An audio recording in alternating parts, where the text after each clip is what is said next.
गाली भी चाहिए माँ की।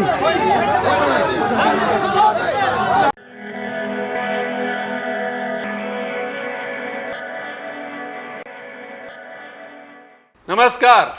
ये जिस शख्स को आप अभी सुन रहे थे जो गालियां दे रहे थे, ये कोई आम इंसान नहीं है। ये विधायक हैं, जनप्रतिनिधि हैं, वो भी सत्ताधारी पार्टी के। हरियाणा में बीजेपी और जेजेपी की सरकार है। ये विधायक हैं जननायक जनता पार्टी के, टोहाना से जीतकर आए थे और बड़ी जीत थी इनकी। हरियाणा में शायद दूसरे नंबर की जीत थी इनकी। पहले नंबर पर भूपेंद्र सिंह हुड्डा एक्स सीएम जो हैं, उनकी जीत थी 58,000 कुछ वोटों से, और देवेंद्र बबली 52,000 कुछ वोटों से जीतकर आए थे। और पता है किसको हराया था? बीजेपी के उस वक्त के प्रदेश अध्यक्ष सुभाष बराला को हराया था इन्होंने। लेकिन आज हालत क्या है ये आपने देखी। देवेंद्र बबली ने जो कुछ बोला, जो गालियां निकाली, आपने छोटी सी क्लिप देखी है। इनकी पूरी क्लिप आप देखिए कि किसान जब इनका विरोध कर रहे थे तो आमना सामना जब हुआ तो क्या कुछ हुआ। फिर हम आपको ताजा अपडेट बताएंगे। उसके बाद किसानों ने जो ऐलान किया है इस इंसिडेंट के बाद, वो भी हम आपको दिखाएंगे और सुनाएंगे और भी चर्चा करेंगे। पहले ये वीडियो क्लिप देख लीजिए। मुर्दाबाद मुर्दाबाद मुर्दाबाद मुर्दाबाद।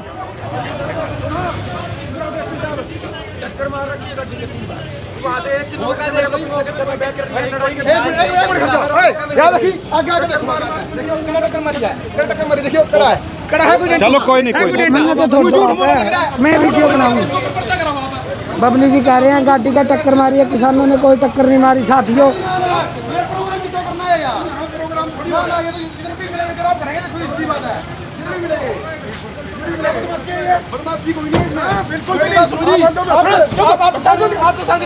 किसानों से हाथापाई करते हुए वीरेंद्र सिंह बबली किसानों से हाथापाई करते हुए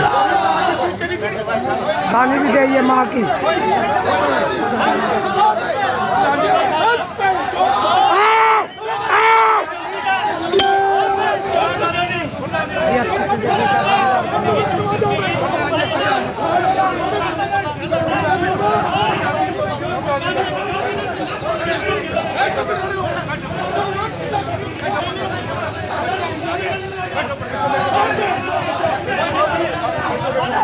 कुत्ता बोलते हुए किसानों को कुत्ता।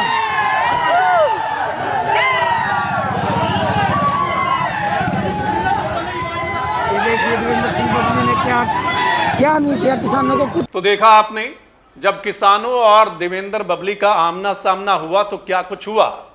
किस तरह से विधायक गाड़ी से उतरते हैं, तैश में आते हैं और गालियां निकालते हैं, आपने सुना है। हो सकता है किसानों ने भी आगे से गालियां निकाली हों, वो भी ठीक नहीं है। हम उसको भी जायज नहीं मानते कि किसी जनप्रतिनिधि को ऐसे सार्वजनिक तौर पर गालियां निकालना, वो भी ठीक नहीं है। लेकिन एक जनप्रतिनिधि को संयम रखना चाहिए। जनता के बीच में खासकर ऐसा बर्ताव नहीं करना चाहिए। आपकी राय क्या है ये भी हमें आप लिखकर भेजिएगा। अब इसके बाद क्या है, किसानों ने ऐलान कर दिया है।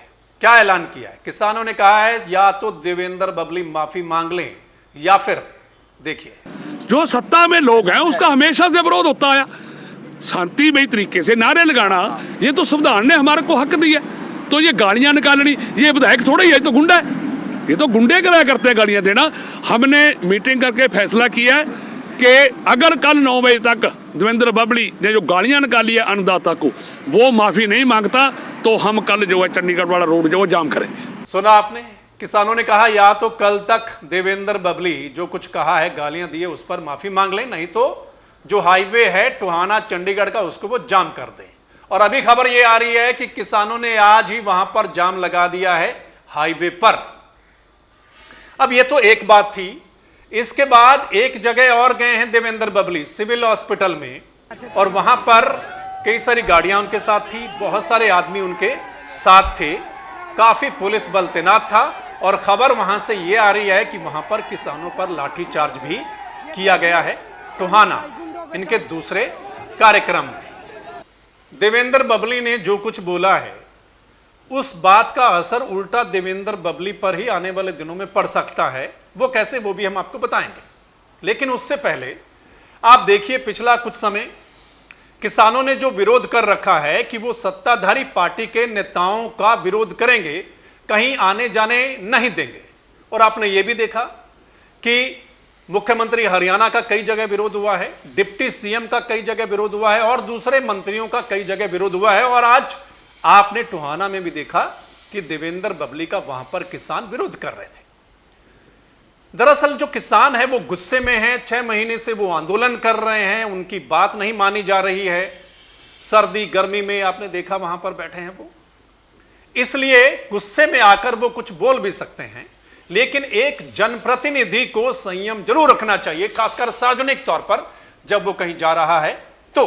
और आपने किसान को सुना भी कि सत्ता में बैठे नेताओं का तो अक्सर ही विरोध होता है, लेकिन एक जनप्रतिनिधि को संयम अपने ऊपर जरूर रखना चाहिए। अब क्या है कि जो विधायक देवेंद्र बबली ने बोला है, इसका नुकसान देवेंद्र बबली को ही हो सकता है। वो कैसे, वो सुनिए। आपको पता है हरियाणा में मंत्रिमंडल विस्तार पेंडिंग है, यानी मंत्रिमंडल का विस्तार होना है, कुछ और मंत्री बनाए जाने हैं, हो सकता है कुछ फेरबदल भी हो। और उसमें खबर यह है कि जेजेपी की ओर से एक और मंत्री बन सकता है। और खबर यह भी है कि देवेंद्र बबली मतलब बन सकते हैं, उनका नाम आ सकता है। वो क्यों?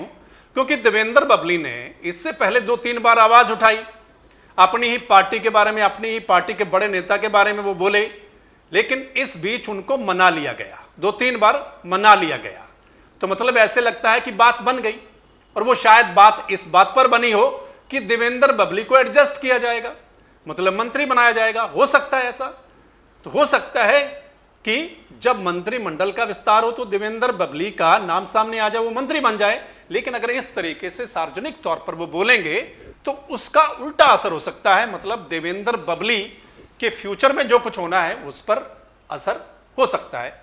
इसलिए किसी भी जनप्रतिनिधि को, खासकर जो सत्ता में बैठे लोग हैं, उनको बहुत संयम बरतने की जरूरत है। आपको क्या लगता है? आपने पूरा मसला सुन लिया, देख लिया, सब कुछ आपको समझ में आ गया है। अब इस मसले पर आपने अपनी राय देनी है कमेंट करके, और अगर आपको लगता है कि ये सही मसला है तो आपने इस मसले को ज्यादा से ज्यादा शेयर करना है। और अगर आप चाहते हैं कि ग्राउंड रिपोर्ट, असली मसला आप तक पहुंचे, सही एनालिसिस आप तक पहुंचे, तो फिर इस चैनल यानी द मसला को लाइक सब्सक्राइब ना करना भूलें। यूट्यूब पर अगर आप देख रहे हैं तो सब्सक्राइब और शेयर जरूर कीजिएगा, और अगर आप फेसबुक पेज पर इस वीडियो को देख रहे हैं तो शेयर करना है, लाइक करना है और फॉलो जरूर करना है, अपने साथियों को भी बोलना है। धन्यवाद, नमस्कार, आदाब, सत श्री अकाल, राम राम।